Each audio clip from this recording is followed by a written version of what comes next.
remercions le Seigneur parce qu'il nous a tous gardés en vie. Gloire au Seigneur. Et en tant que serviteur de Dieu, si vous êtes là, mais vous enterrez des morts, c'est gênant. Mais nous remercions le Seigneur qui nous a fait cette grâce à nous tous d'être vivants.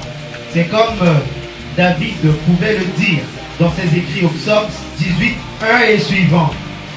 Je peux commencer au verset 2. L'Éternel, mon rocher, ma forteresse, mon libérateur, mon Dieu, mon rocher, où je trouve un abri, mon bouclier, la force qui me sauve, ma haute retraite. Il dit, je m'écris, loué soit l'Éternel, et je suis délivré de mes ennemis. Il poursuit pour dire, les liens de la mort m'avaient environné, et les torrents de la destruction m'avaient épouvanté. Les liens du sépulcre m'avaient entouré, les filets de la mort m'avaient surpris. Dans ma détresse, j'ai invoqué l'Éternel. J'ai crié à mon Dieu de son palais et il a entendu ma voix. Et mon cri est parvenu à ses oreilles. Gloire au Seigneur. Tes cris sont parvenus aux oreilles de Dieu. C'est pourquoi tu es vivant. Les cris de l'Église sont parvenus aux oreilles de Dieu. Les cris des membres de ta famille pour toi sont parvenus aux oreilles de Dieu. C'est pourquoi par l'action de Dieu, il a rompu le filet de la mort qui était déjà tombé sur toi. Tu t'en es tiré. Ce filet venait au nom des maladies, au nom des maux de tête, au nom des AVC, au nom des esprits d'accident, au nom des combats spirituels que tu mènes, les sorciers et ceux qui t'entourent, ceux qui sont jaloux de toi. Mais parce que tes cris sont parvenus aux yeux de Dieu, il t'a tiré de la fosse. Il a déchiré le filet. Je dis, il va encore déchirer le filet. Continue à crier à Dieu. Continue à crier à Dieu pour ta famille. Continue à crier à Dieu pour tes enfants. Continue à crier à Dieu. Et le filet de la mort va toujours se rendre.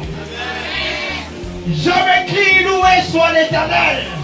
Et je suis délivré. Chaque fois que tu vas t'écrier, loué soit l'Éternel. Chaque fois que tu feras monter des offrandes de louange vers l'Éternel, la délivrance t'appartiendra. La délivrance viendra de l'Éternel. Quel que soit le nom de l'ennemi, quelle que soit sa puissance, ta délivrance est assurée.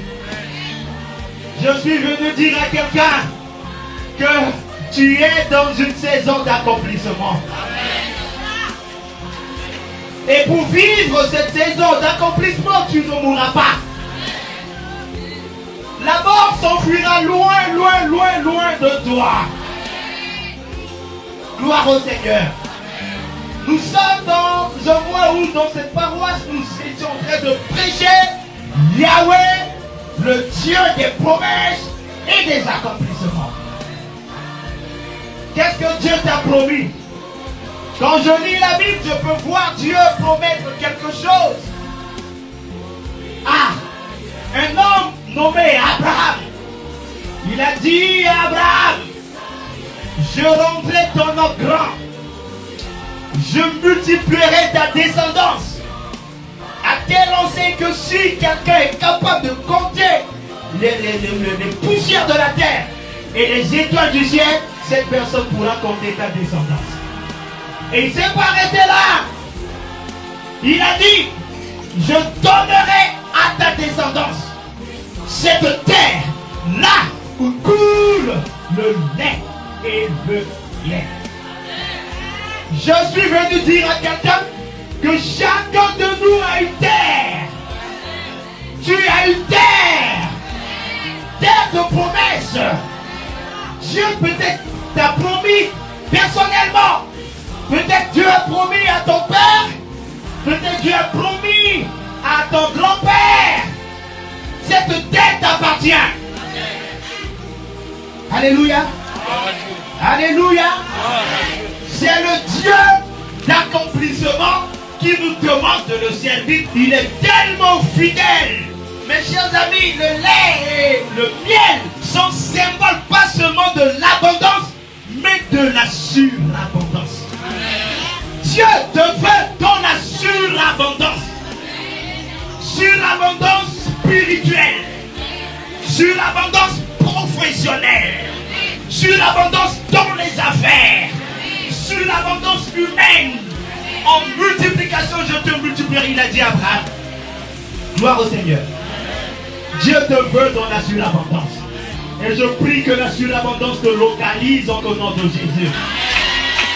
Aussi vrai que l'Éternel est vivant, aussi vrai que nous sommes ses serviteurs, aussi vrai qu'il parle, je déclare que la surabondance te localise. La surabondance te localise en accomplissement de la fidélité de Dieu et des promesses de Dieu.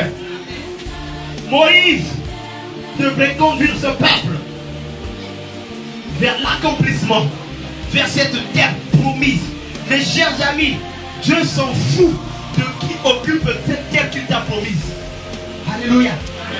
Qui occupe cette terre, Dieu s'en fout. Dieu a les moyens de les déloger. Ce peuple était plus fort qu'Israël. Il y avait les Hétiens, les Jébusiens, les Phérésiens, les Cananéens. Ils sont 7. Plus forts et plus puissants. Et quand Moïse est mort, Dieu dit à Josué, fortifie-toi et prends courage. C'est toi qui vas faire entrer ce peuple dans la terre promise. Je veux dire à quelqu'un, tu es le Josué de ta famille. Deviens le Josué de ta nation. C'est toi qui introduiras ta famille. C'est toi qui introduiras ta nation. C'est toi qui introduiras ton église dans cette terre de surabondance. Gloire au Seigneur. Et le moyen qu'il donne à Josué, c'est quoi? C'est pas que non, on va te préparer très intellectuellement. C'est pas mauvais. Il va te préparer comme un grand guerrier. Non, non, non. Josué 1:8. Gardez bien ça. Que ce livre de la loi ne s'écarte point de ta bouche. Médite-le jour et nuit. Et applique-toi à marcher fidèlement selon ce qui est écrit. C'est alors que tu réussiras. Gloire au Seigneur. Tu veux réussir dans les combats? Quand les Hésiens, les Phérésiens, les Cananéens, les Jébusiens, tout ça, tout ce monde qui occupe la terre promise, mes chers, mon cher frère, ma chère sœur, marche selon la parole de Dieu. Grave ça dans ton cœur. Et que cela soit dans ta bouche. Ça veut dire que tu médites et tu cites. Tu cites pas, tu ne récites pas seulement, mais tu cites, tu déclares. Et ce que tu déclares prendra effet. Alléluia. Alléluia. Tu vivras et tu verras les accomplissements des promesses du Seigneur. Que celui qui a des oreilles entende ce que l'Esprit dit à l'Église. J'étais pas venu prêcher, mais j'étais venu prophétiser à un Josué. J'étais venu parler à un Josué. Je l'ai dit de la part du Seigneur. Si tu sais ça dans ton cœur, tu verras. Si tu crois, tu verras la gloire de Dieu. Est-ce qu'on peut se mettre debout pour nous? Alléluia.